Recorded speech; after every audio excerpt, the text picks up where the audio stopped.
ते मी शेपू घेतलेली आहे, मला हिला कापायची आता. 2 कांदे, 2 टमाटर, मिरची.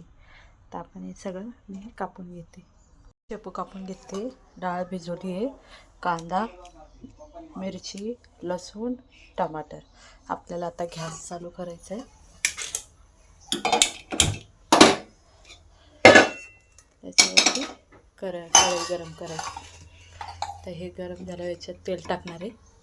इथे मी कढईमध्ये आता तेल टाकणार आहे.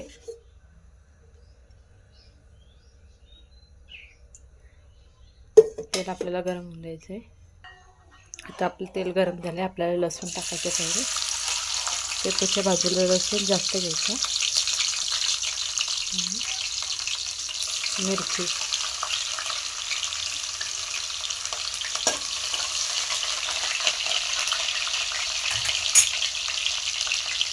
त्याच्यानंतर आपल्याला कांदा टाकायचा आहे.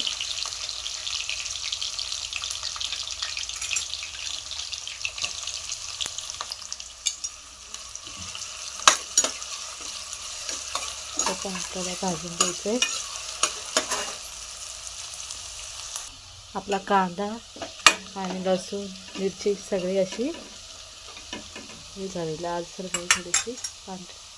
आपल्याला याच्यामध्ये आता डाळ टाकायची.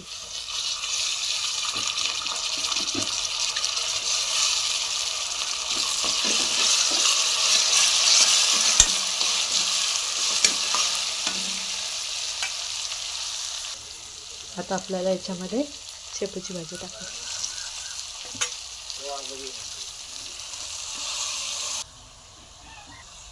आपल्याला याच्यामध्ये टमाटर टाकायचे आणि मीठ टाकणार आहे. आणि हे आपल्याला मिक्स करायचं आहे.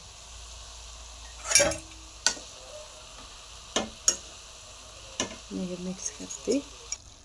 हे तर मी सगळं मिक्स केलं आहे. आणि आता आपल्याला याच्यावर बारीक गॅस करायचा आहे आणि झाकण ठेवायचं आहे.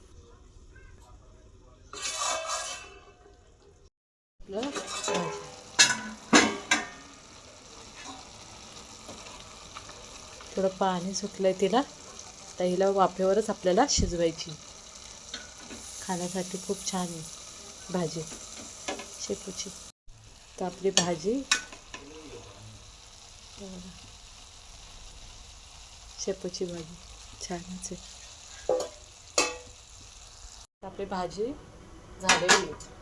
तर आपल्याला गॅस बंद करायचा आहे. गॅस बंद केला आहे. भाकर भाजी शेपूची भाजी भाकरी बनवून खूप सुंदर लागते. खा, एकदा करून बघा. शेपूची भाजी भाकर मस्त छान आहे. आणि हे भाकर